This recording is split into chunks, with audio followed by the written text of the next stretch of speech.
అతని పేరు Clarks. Scotland దేశంలో నివసించేవాడు. 9 మంది పిల్లలు పుట్టారు. వీళ్ళందరినీ పోషించడం కష్టమైంది. భార్య భర్త ఇద్దరు కష్టపడి పనిచేసి ఉద్యోగం చేసి డబ్బులు పోగు చేశారు.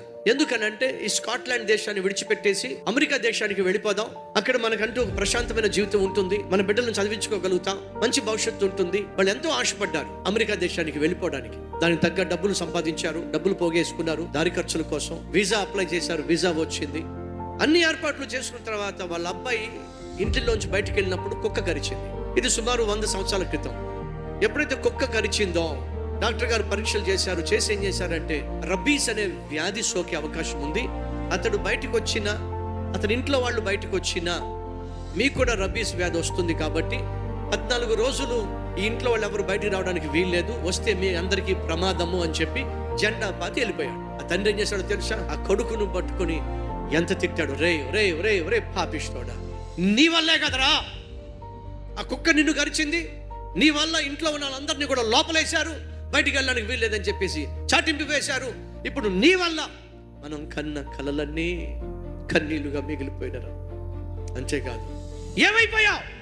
అన్ని ఏర్పాట్లు చేసుకుంటే వెళ్లాల్సిన సమయంలో ఎందుకు ఇలా జరగనిచ్చావు? నువ్వేమైపోయావు? దేవుణ్ణి ప్రశ్నించాడు.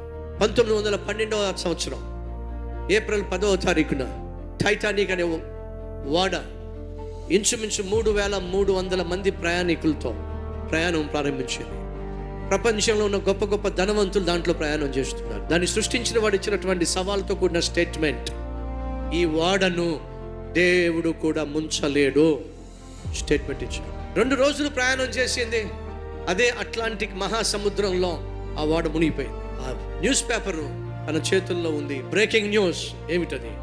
దేవుడు కూడా ముంచలేడు అని చెప్పబడిన ఓడ టైటానిక్ మునిగిపోయింది. అందులో ప్రయాణం చేస్తున్న అనేక వేల మంది చచ్చిపోయారు. ఆ వార్త చదువుతున్నప్పుడు క్లార్క్స్ అనేటటువంటి ఆ ఇంటి యజమాని చేతులు ఉనికినాయండి. అలాగే మోకాల మీద పడిపోయాడండి. 2 చేతులు జోడించాడండి. ఆకాశం వైపు చూశాడండి. అయ్యా అయ్యా అయ్యా, నువ్వు ఎంత మంచోడివయ్యా. నాకేదైతే అపశకునముగా కనిపించిందో, నాకేదైతే నష్టంగా కనిపించిందో, నాకు ఏదైతే గుండె అవిసిపోయే విధంగా చేసిందో, అంతటికీ కారణం నన్ను, నా కుటుంబాన్ని కాపాడడానికి. వేల మంది చచ్చిపోయారే, నా కుటుంబం కాపాడబడింది. నీ జీవితంలో కొన్ని కష్టాలు నష్టాలు అనుమతిస్తాడు. అవి కష్టాలు కాదు, అవి నిన్ను హెచ్చించడానికి దేవుడు అనుమతించిన కనిపించని ఆశీర్వాదాలు. మర్చిపోవద్దని ప్రభు పేరట మనం చేస్తున్నాను.